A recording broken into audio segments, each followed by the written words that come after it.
République aza maramne mususu talara ba insécurité koto mamnini tout ça mambo senye taliete témoin na régime eleki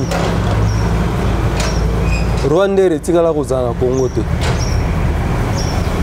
ba Rwanda batikala kozana na société te comme ça na répondre yo ba mort diminué te ba mort ezo mata du jour au jour. Na ko rappeler au place ba beti lobby na commanda axe commanda Luna ozoita Ituri pokota Nord Kivu place ba beti ba tu lobby ezate place ba bema ki ministre de défense qui inauguré ba bi couloir wana comme vraiment bien basi ba récupérer tout ça nini place o bazolo ba ke ba récupérer so ki to bito kende non Luna récupérer bebe ezali ba position o ezo changer. Ennemi aza na nord-ouest, bino boke nord-est.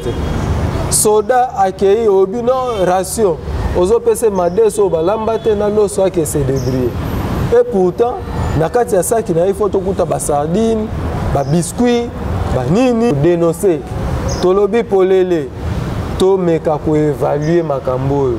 État de siège yango to beti 116 jours. Mais bato bazo kufa chaque jour. Tozoka 20 millions kenda ikuna. Mais IGFP jamais zolinga robeta marambo kuna. Pour peut-être mutuana kuna ayeba na ancien président Joseph Kabila nde babeti na okara. Ou peut-être azane membre union sacrée babeti ekara. Keno Rwandais aya kozwa ba richesse na biso mboka ofele amemango na Rwanda yende akoma ko traiter yango. Et ça le matin na très cher internaute, il y a Infopus, merci na ba abonné fidèle na biso nga bino Moustapha Malemele na ibsa bino kebo mesana nanga bayangai oyo bazalaka scotché cimenté ba mesana kolanda mais so biso to diffuser la bango bazalaka wana na kobanda boete son que na remercier ba ba soutenir ka musala tozali ko sala ya liboso ezali mon DG mon cordon Lukman Mudingumba les sponsors officiels Babimboli agence Badem Oversi ya Kabo Mwamba autorité morale ya bana chango oyo akoti masolo yo vraiment na soutien na yo merci et Rachid Nyongwa na Cape Town Bozé Belé lelo to beta masolo na un ancien habitué à Infopus moi Mikolo Belé Abungaki to Moniel Zoulelo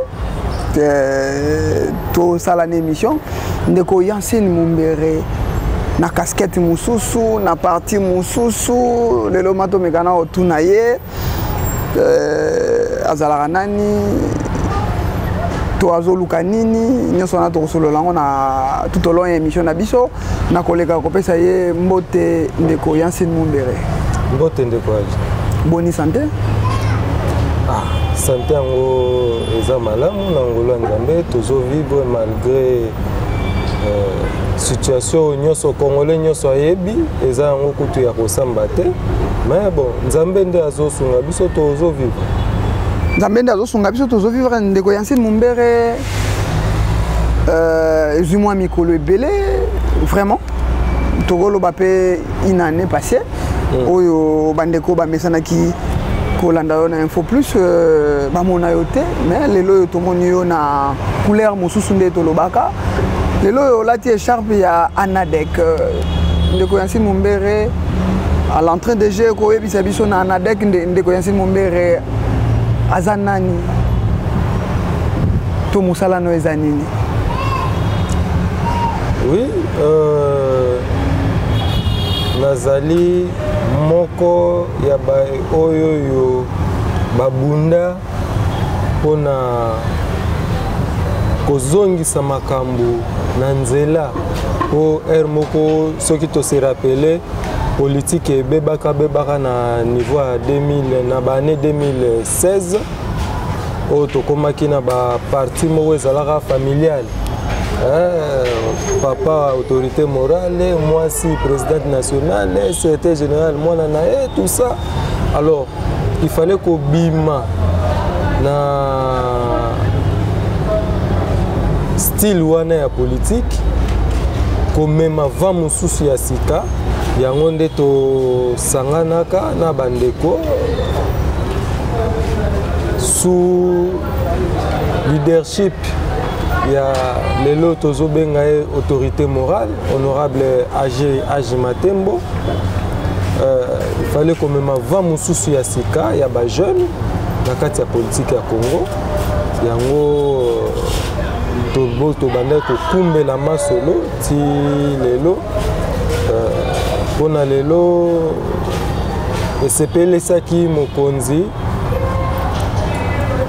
avec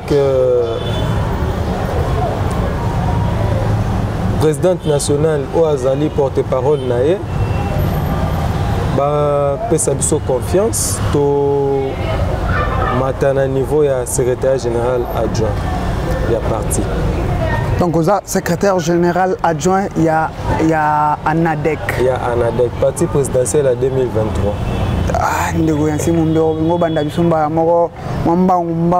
Secrétaire général et ANADEC au lobby. Adjoint. Secrétaire général adjoint, il y a ANADEC. Au lobby, il y a Bandaki Picoté, les Mela, Batumususu, Lelo, ceux qui trouvent à l'Isolo, Boni Santé, il y a FCC, Oyoyo, Bundelaka, Oyoyo, Lobelaka, chaque fois, Lelo Santé Nangondengenini. Oui, FCC, toujours zimélé, santé est normal pour Bissonde Tozali. Ceux qui botali ANADEC, les premiers partis dans le FCC, Lelo, donc il ressemble beaucoup de Zate. Donc, Lelo, le premier parti, dans le FCC, ANADEC, selon vous? Selon Ngate, selon Bafenyo, que non, hein, sur le plan organisationnel, biso, sur le plan naibité nalobanini, biso, visibilité mambutu, ozomate, naibité yoza mokandisa. PPRD ezali susu na nguya na ngote o ezalaka yo komi koloba bino ANADEC ndebo komi premier parti na kata FCC. Mais parti à autorité morale na bino ozo bafoué yango. Na bafoué yango te, na lobi que lelo na ndenge makambo zo kumba melana. Premier parti eza ANADEC na kati ya FCC. Po ba parti ebele, hein, ekatisaki yango soko tali na ndenge totikali. Comprendre, parti eza ANADEC.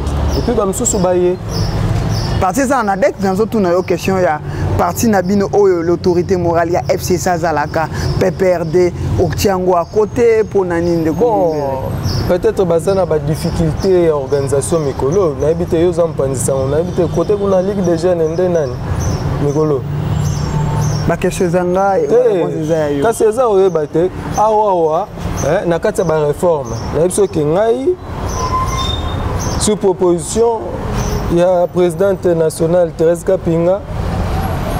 L'autorité morale a décidé de ne pas confiance. Nabi ma secrétaire général adjoint.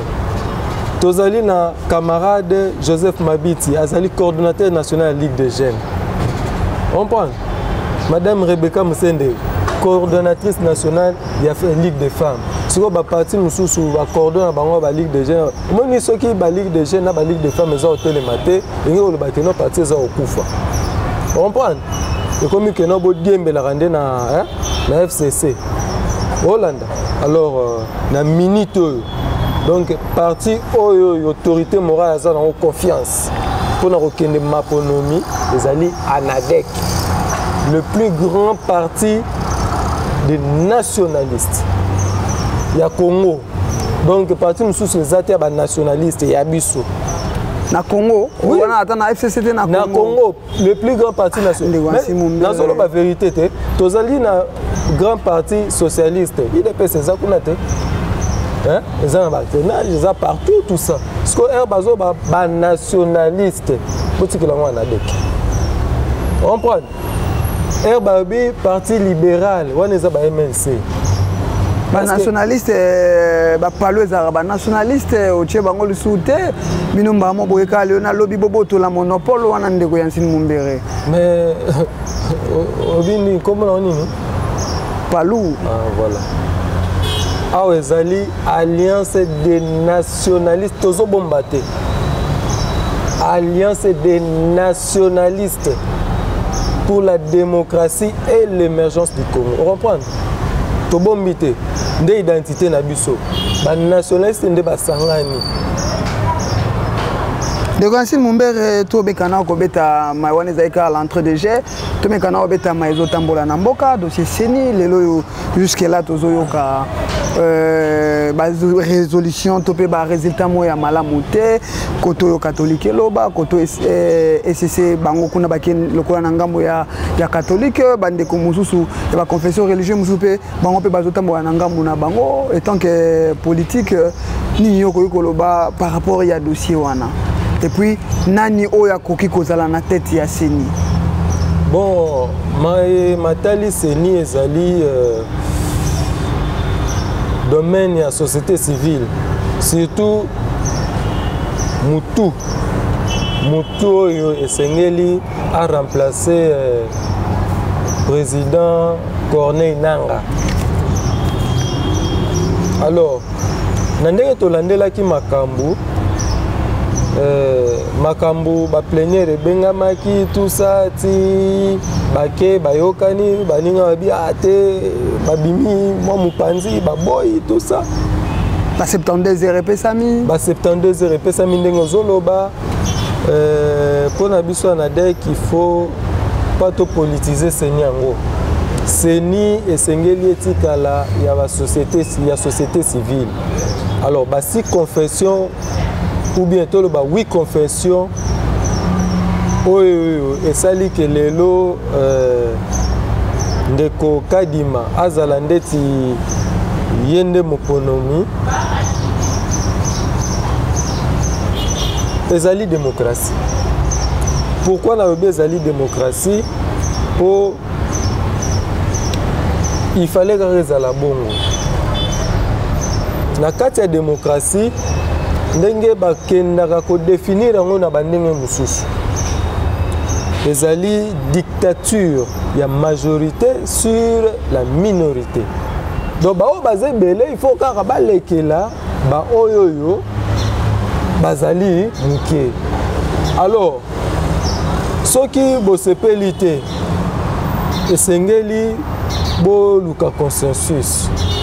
Alors il y a un des yoka ba moi makelele ça et là ba makelele oh et ça n'a tina te. Église catholique ezali église moro to ba politique bazo comprendre makambute tozali na République démocratique du Congo oyo ezali état laïque. Alors religion d'état ezate. Ceux qui vont dire que non, Bisonde, il fallait Masele, Utembi, tout ça, Yende, il fallait Yende. Toboïte. Masele, Utembi, il fallait Abengi sa plénière, Abengi Saki. Bon, Baninga, Bamonique, Nekoka demandé, il faut aller. Bino Bobo était candidat à Biso, il fallait te soutenir, à l'équipe, Bongi Bocha Mobulu. Depuis l'histoire à Congo et Banda, les Congolais balandaka, jamais l'église catholique est un pouvoir et qui est contre-courant. Alors, ils ont un alors, l'église catholique, avec Senko, na Mokonzinango, Marcelo Utembi, na Koliti na SCC, il a fallu, le rôle de Bazana vice-premier président, na vice-président, oh, ce cas ça moninga il faut bengi ça. Plénière. Mais dans l'article 18 était pointé. Balobi où est ça plénière. Et pourtant plénière des alikolo, il y a président. Il y a des autres.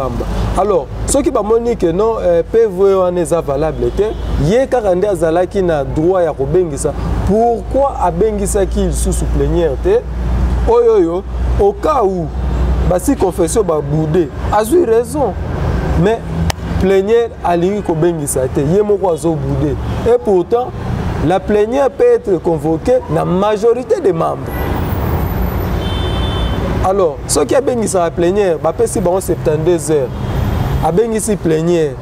Ake repesa rapport habité nga na bengisa plénière, totiki tokuta ni ka de. Ba misusu na ba yete. Bosali PV de carence. Alors, oyo eza ba style moko boye.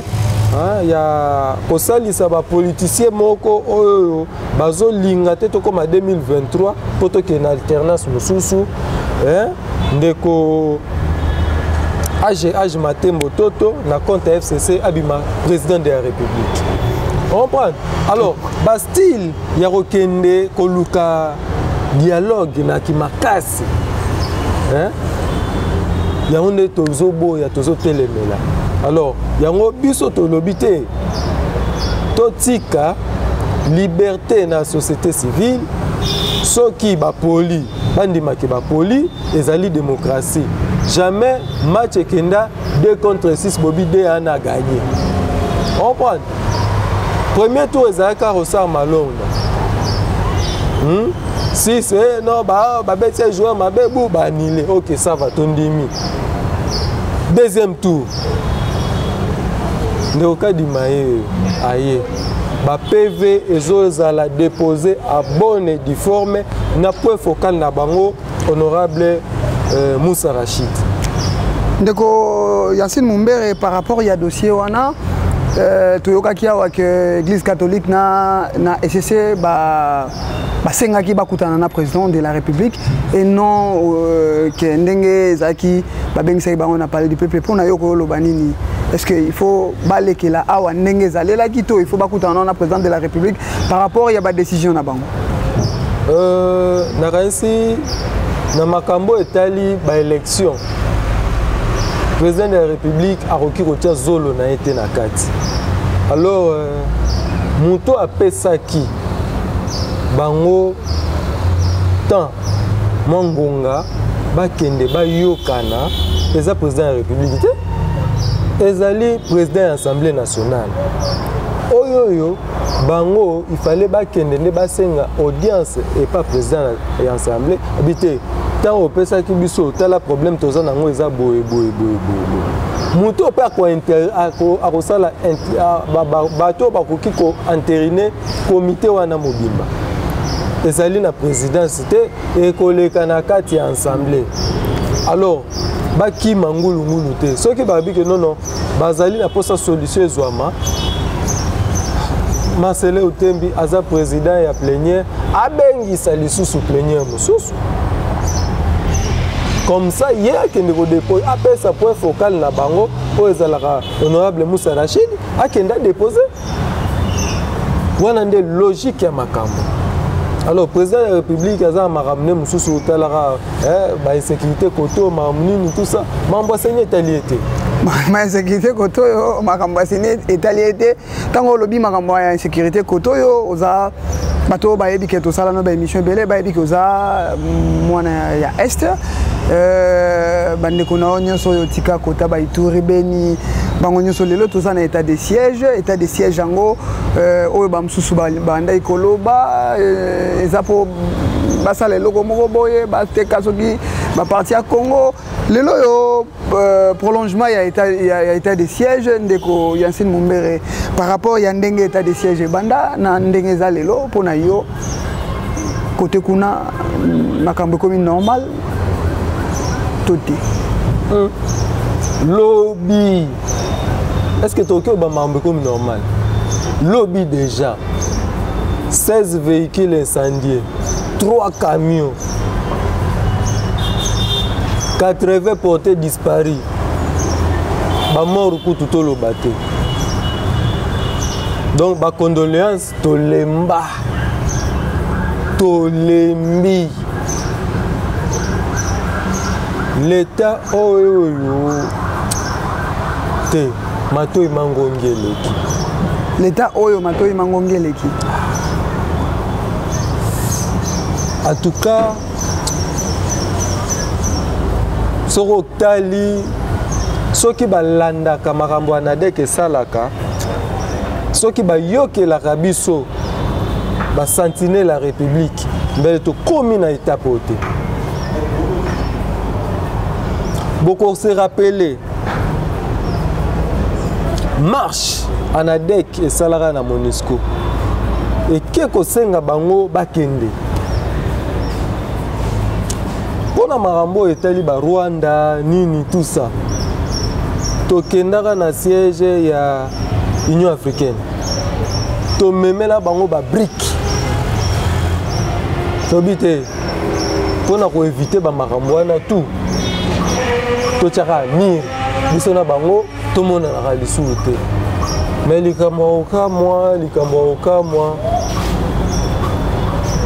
lobi bao babandaki kosela biso makambo ke non biso tozalaka na barwandais biso boye na boye biso FCC biso bakongolais lelo bamoni baza témoin na régime oyo eleki rwandais etikala kozala na Congo te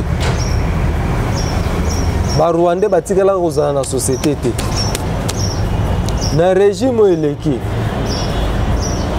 jamais ndeko Joseph Kabila andima keno rwandais aya kozwa ba richesse na biso ya mboka ofele amemango na Rwanda yende akoma kotraite yango esalema te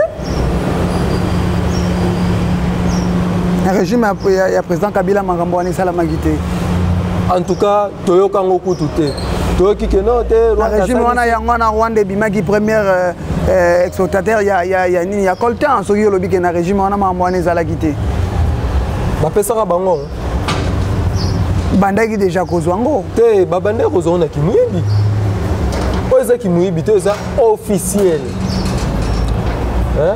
oyo ngai nazobenga haute trahison po eleki na parlement te batuni biso bakongolais te à travers baélu soki tokoki kopesa bango nde bazwa yo kaka na bacope na yo kuna olamuki papa oyo te bozwa tout ça au nom de la paix na ndeni eza haute trahison mabele ezali mabele ya bana mboka mabele ya bakongolais tout yango wana il faut félicitera autorité morale ya FCC Joseph Kabila Kabange mpona ayebaki koloba non à ce qui concerne mabele ya Congo. Alors oyo tozovivre lelo ezali ba haute trahison nakanisi que véritablement un état de droit koya avec honorable AGH Matembo ne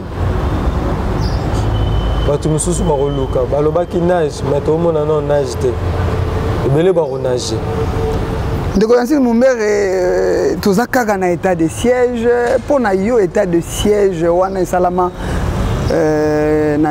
na este kuna mpona nini selo baanalyse ndeko ozala nini? Oui, état de siège d'abord ezali constitutionnel.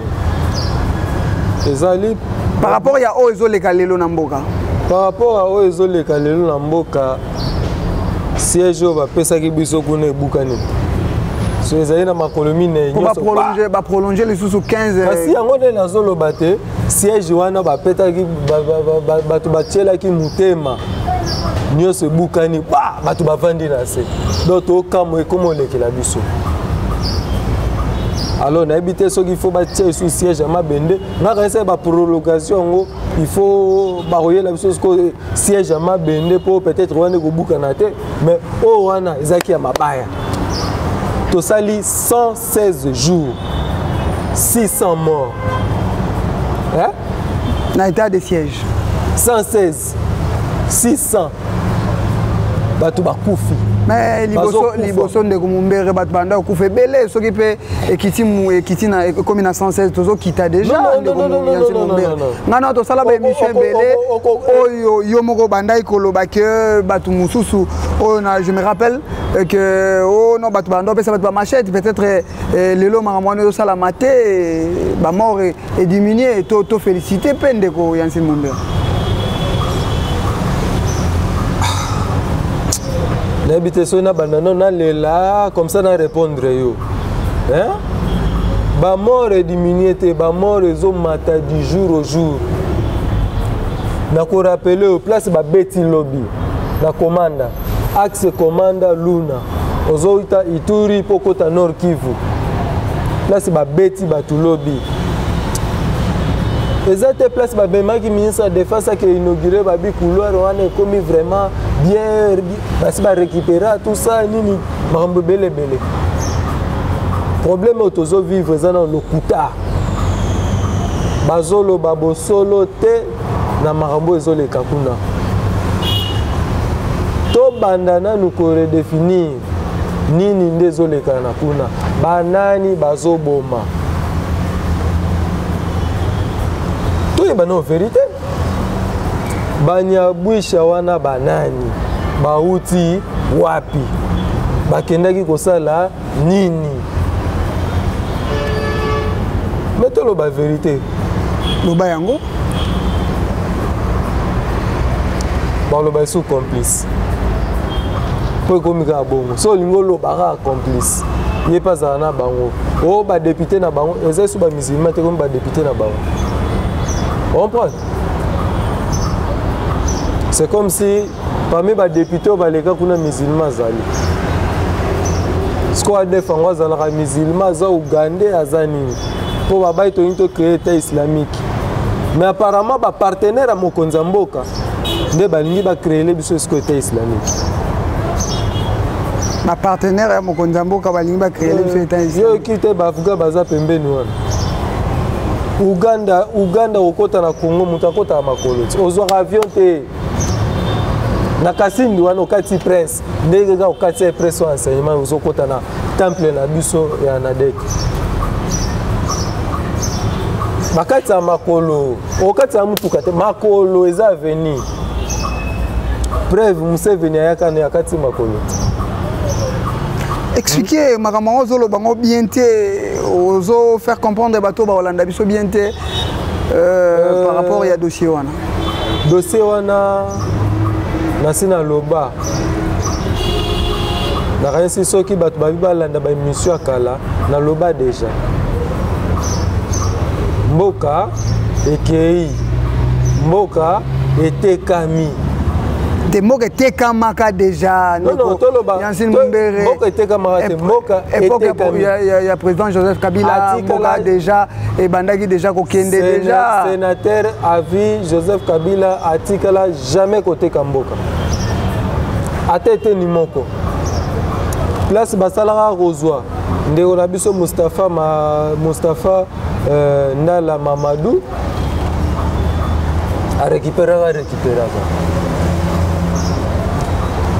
place au bazolo ba récupérer soki tobi to kende ah non Luna récupérer ah bebe ezali ba position oyo ezo changer ennemi aza na nord-ouest bino boke nord-est soda akei obino ration ozo pese madeso balamba te na loso ake se débrouiller et pourtant na kati ya saki na ifo tokuta ba sardine ba biscuit ba nini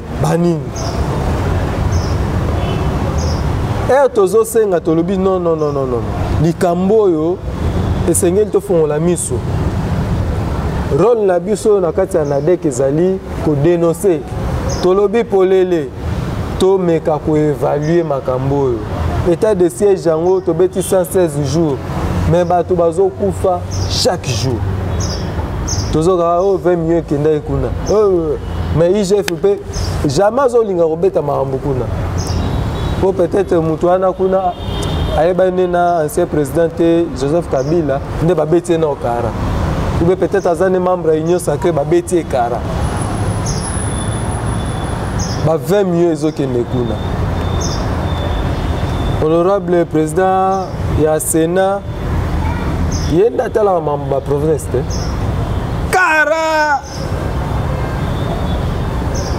toyebi te soki azozela nde balobela makambo macroéconomique ndako loba mwa moke mais oyo etali kocontrôle baprovince oyo eza na kati état de siège nini nde ezolekana eza baerreur président aza na baconseiller te soki apesaka cope wana bacolonel na bamajor anome bango gouverneur militaire olongi to matisi yo général soda nyonso alingaka kufa lati rouge donc le rôle appelle ça ba généraux bango ba yebi na bango terrain te ba ozala pe ba ozala na makasi ya ko travailler malamu te pour na honneur ya mboka. Non et ça te ba généraux ba yebi terrain te ba généraux wana baza nommé baza ba rebelle ba yebi kuna ba bunda kuna basala ba rébellion kuna ba boma kuna na kati ba rébellion wana comprendre.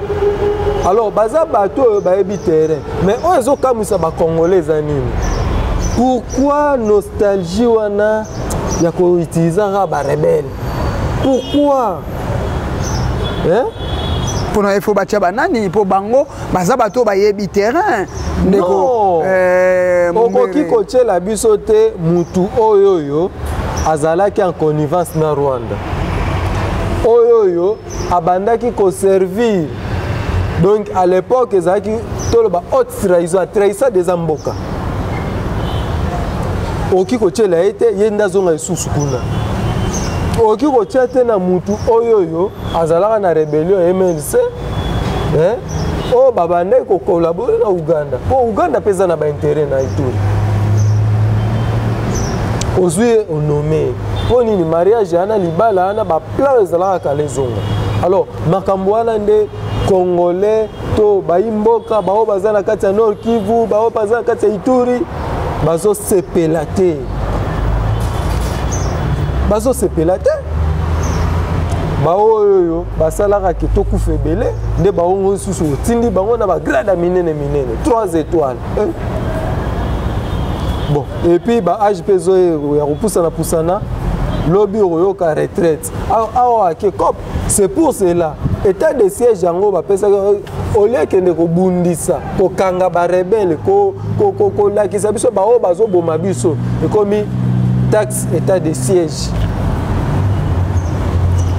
ba taxe ekomi belé taxe mokonza mboka état de siège taxe générale état de siège mais finalement mamuni yango tokomi wapi biloko nde toteleme nzela wana ba commerçant chaque jour bazo futa ba taxe pour l'état de siège à peu près 50 barrières na nzela chaque officier a na barrière na oh il faut futa mais biso to ba barrière wana balongola yango ba barrière ezaka balongola ki on a Facebook balongola ki on a Facebook zela après Congo central elle to robeta bandundu non c'est pelato que nous na est po yo kanisi ke na loba bilobela ko banga ndete de Kansi Mumbere to cité ce qui okozana na proposition par rapport ya makambo état de siège na ba idée na yo étant que moi na kuna ori koloba nini par rapport ya kimia ekota na côté wana proposition ne kozala nini nazaina na deux propositions nazo bombela ngo ba institution esengeli te ebima koza mwana mboka bandeko no basufaka kuna tosala na ba émission ya koloba ke bandeko bakufaka ba makambo ebele o ba balanda zoloba te eza na deux propositions siko na koloba ngote il faut na komisa ngonde na niveau ba institution proposition mususu o to proposer déjà nazo rappeler ngo le susu mokonza mboka esengeli alongola ba officier tout oyo basali autant d'années kuna proposition liboso ba généraux nyonso basi basali guerre comme business na bango tout bazonga bao bazaki nommé comme ba gouverneur militaire on sait la mokonza mboka a relevé bango pour akoka kotia un major ou ba colonel oyo ba kozala na promesse à fonction munene au cas où kimie zongi na grade ce qui bongote en tout cas kimie kozala te on a proposition mais mi baloba oyo ba unité nyonso utana ba brassage mixage soki nini ba vocabulaire na bango tout wana babima baya soki bamema bango koto bamemi bazwa so basoda wana bakanko kolo awa batinda bango kuna bao baza ba Équateur batinda bango kuna pour Rwandais aloba Swahili Rwandais aloba Kinyarwanda tout ça siko baso bazwi muluba moko kuna yebi ne kaka chiluba atindi bango kuna ote makambo etambola noki yo zolo ba mina sema ya lobi abimpa donc bokoyoka na te comprendre alors boke kozwa ba partenaire wana pe alobara Swahili et puis so otali pe bilongi na bango bazolo ekokana ozozanga soki ka bango wana kaka soki bango te donc suspect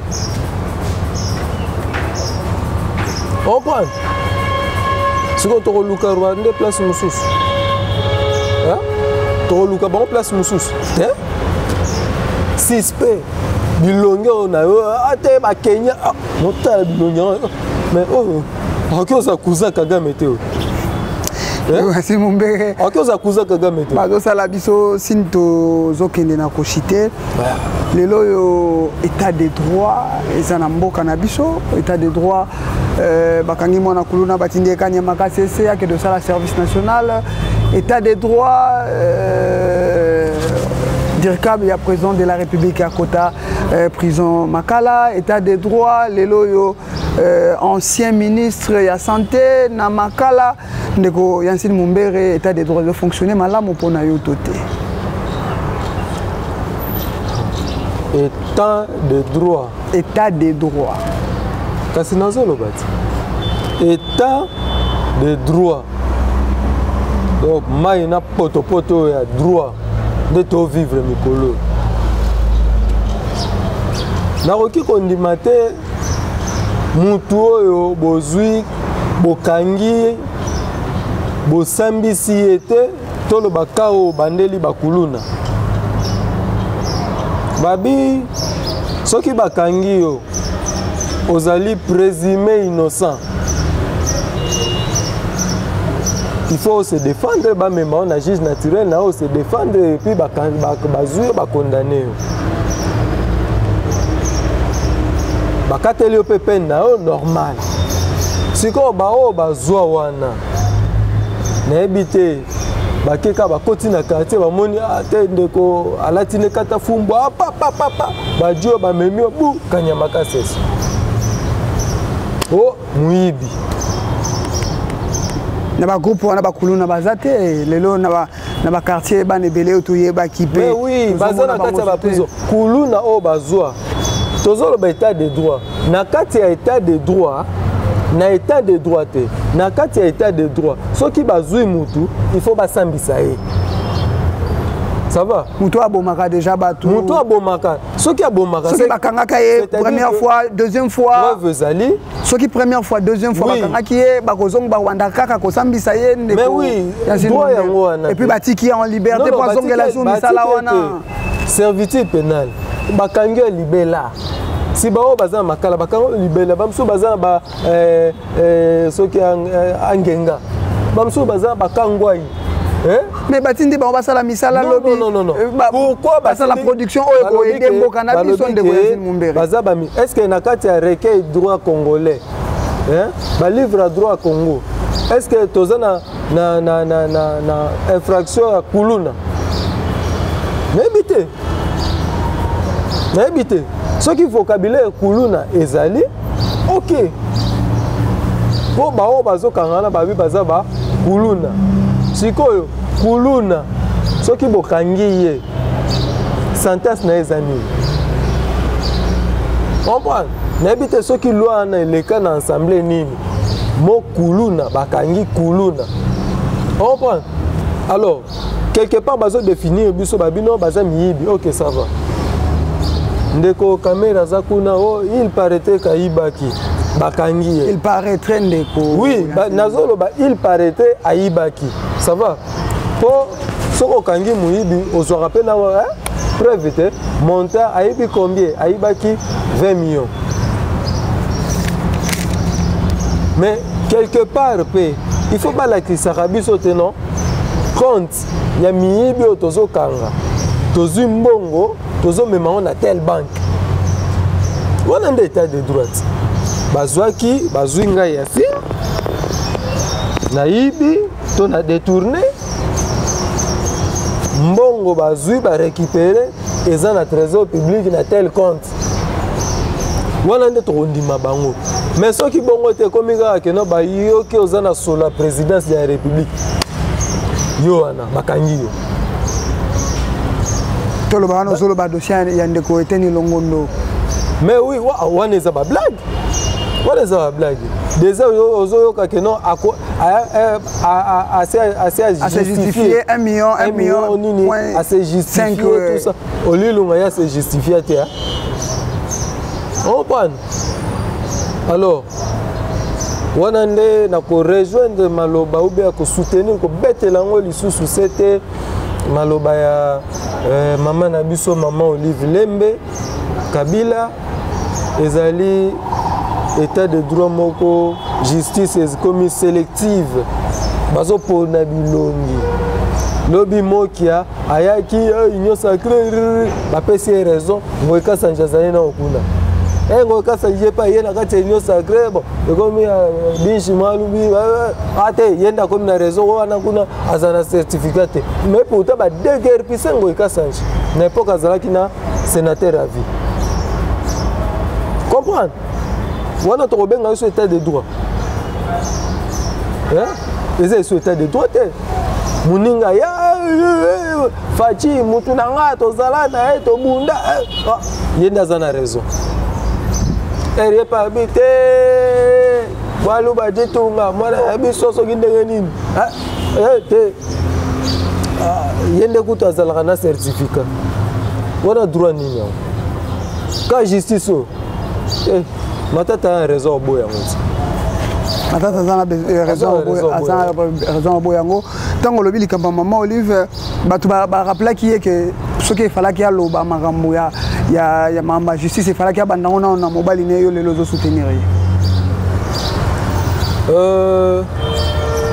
eza baœuvre comprendre abandaki déjà kosala yango officieusement sikoyo oyo azelaki kaka pourquoi pas ntango bandaki kokanga batu ntango bato bandeko mosusu mpe bazokufa par rapport ya pouvoir abandaki koloba te lelo atelemisi mongongo na ye république ekontrolaka yango ndeko ya Anselme Mumbere mais ti lelo bazokanga bato ti ozoka mama désignisa ozoloba yazane mamba tinda bato na bareal et tout ça donc eza mo makambo peut-être ye pas koloba après bana baobeta kuna bansele yazana mamba babale mikolo comprendre à la plaire oyo la mukasima que non a conseiller il fallait conseiller Fachi boy mais ça peut être au bango pour l'instant bana moi soki nini contrat sona réel et tout ça c'est ça ozo les camps mais maman Olive azali abimisa combien na prison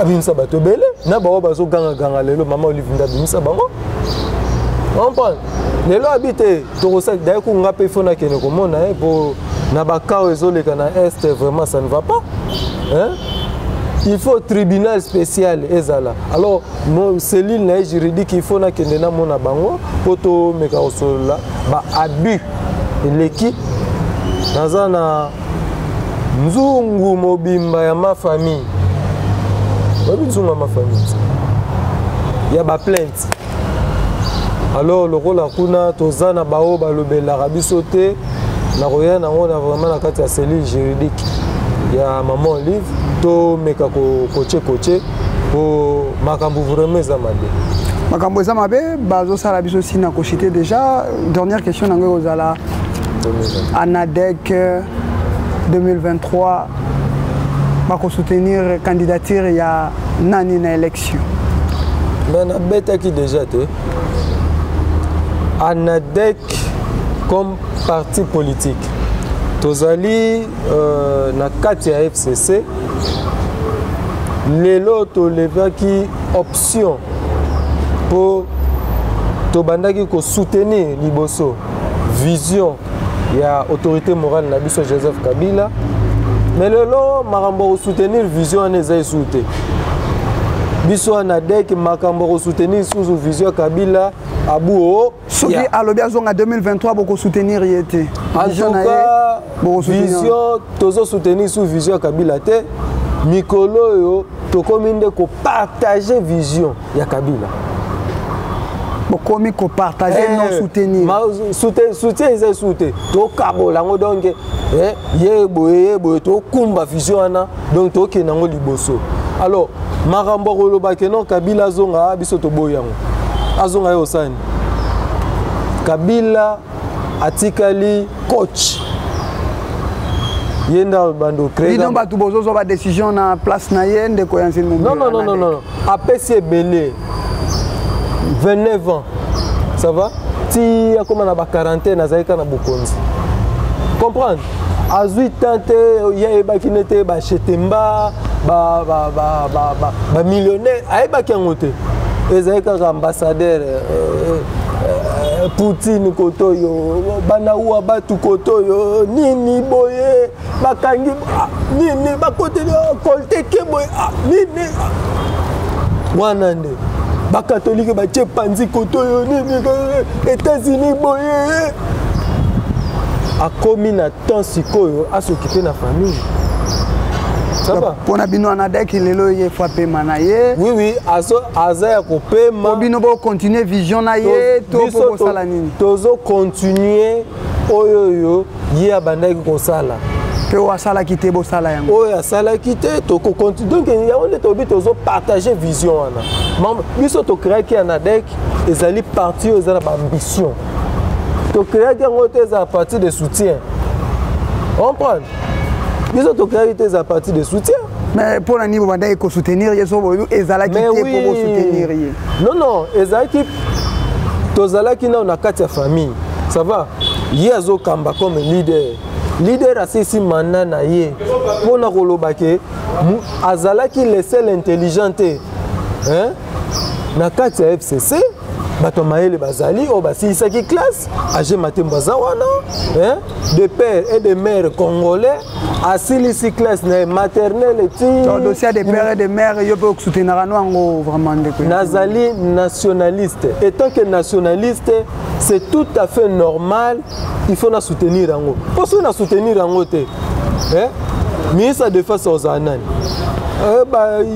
na chimire te bakombana to ba shenge te bakombana to boy il faut ezala bongo pour lobby baoka Yassine Mumbere ministre de défense ça va ministre intérieur OK il faut ezala bongo ça va hein alors elingi kolobake anadek ezana ba cadre o baza compétent.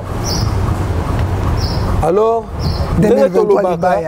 2023 ezako ya kosamba te tozo tonga te toyebisaki déjà Joseph Kabila ke ngonge koki to soutenaki yo peut soutenir biso soka boyina ye akoboya lobi ke ngana zo zonga na pouvoir na pema kina te bakende kuna ba ebisa zonga abinga na opema na s'occuper na bana ndeko honorable age Matembo Toto abetaki yango fara abi ngonga ekoki soutenir biso yoza coach yondo kolakisa biso tozo continuer vision omoni bao baza Kabila zonga nini tout ça nde bao baza sans vision bajalelo bao babebisa ki kombo na ye bao wana o to bengana ki awaka to bengana ba na kati FCC ba Nemi ba Shadel ba Confituel tout wana bengana e bango to ko koyoka bango te c'est pour bao wana ba o tozo benga mikolo ba parasite comprendre ba parasite bazaka pour vivre na sima ya mokonzi tout ça bazana vision te vision zate yango wana babundisi batu to perdre assemblée to perdre biloko tout to perdre na présidence de la république tala batu au moins baati babundisa ki place ça lelo baati luko bakomi puissant qui est Shader aujourd'hui assis le roi Mungu Nehemi azar bon babundisa la ki batu nini yango wana lelo Tolobi 2023 en tout cas tostoyoka nande ko Joseph Kabila Kabange ye aza coach et puis to bombeli poste munene poste nini le plus sage, le plus haut représentant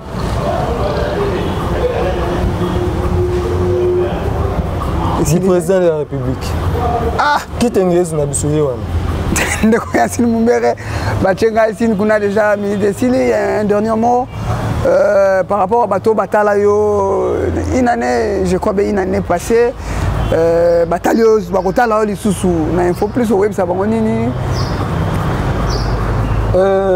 Balandi, il y a info plus, tozongeli masolo.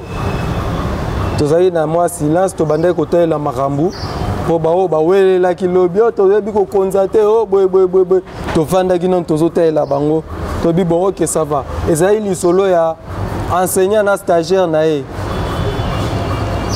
biso comme ba enseignant to pesi cré to bi stagiaire zwa ba stagiaire ba zui bomoni mamba osala moi ba mamba osala. Donc, baby silko baby sa Congo et Koufi bazo enterré yango wana kalamingite 2023 tozo kende maponomi mon lakisa zo boto la crénae pour apesa susuku makambo kende liboso torozela anadek na 2023 avec honorable AG Matembo Toto comme candidat président de la République na compte ya FCC. Donc il n'y a pas match. Camille te va tourner bandit au banda Congo Central. C'est pour quand Congo Central avant les 11, toi derrière Congo Central. Après tu beta bandundu. Après no kivu toke tokende ko checker état de siège. Tota na siège on de bukani. Toye la bino toye na ngo obi siège yango yango bozwa. Alors bana Butembo, bana Ituri pona makambo etali biso kuna makambo ezokomela biso biso nyonso toza na mawa toza pe na kanda lobela bango na Swahili po bayoka bien msuba bakoyoka lingala te bayoka lingala mais tunasema kwa mambo ya vita ile nyiko napita kule sote tunajua mambo yenye ifo tufae juu vita ishe tufanye bilan juu tulibalomba bafanye banashindwa sie peke tupime kuevaluer état de siège ne kisha tudeside tuevaluer état de siège tudeside hakuna mwenye hata tupigania tena tuliipokea tumepata ni tax mauaji inaendelea sasa wakati inaenea sisi wenyewe tuwaze kia kufaa juu vita ishi. Sisi wenyewe tuwaze. Hakuna mwana anapasha tugomboa, ni sisi wenyewe. Tumechoka. Kama wao choke, mimi nimechoka. Naza ke muda kuchunga inaisha. Juu basha tuingia mo sana. Leo biko isale quelques kilomètres, nous on a ce qu'il y a déjà karibu pale. Maarufu abu inaanza sikilikana kule. Karibu. Kota Mabuira kule. Tuna basikia déjà. Alors tuko ekenge. Tunajua qu'il faut tout faire. Tusisawa asili yetu. Merci. Wana ezalaki ndeko Yacine Mumbere oyo toyambaki oyo azalaki vraiment habitué à Info Plus alobi ki azongi pour masolo ezongi lisusu ngana aussi saboté sans qu'un remercier baoyo ngai bazosoutenaka biso par rapport à mosala oyo na nsima caméra ndeko Eli Sampu mon cordon, mon 2G, Lukman Moudingumba, le sponsor officiel Babimboli Agence Wadem, il y a Kabo Mwamba, le sponsor officiel, il y a Kabo Mwamba Autorité Abana Chango, Rachid Nyongwa, donc vous s'abonnez massivement à Info Plus, Tokutani na numéro Moussous.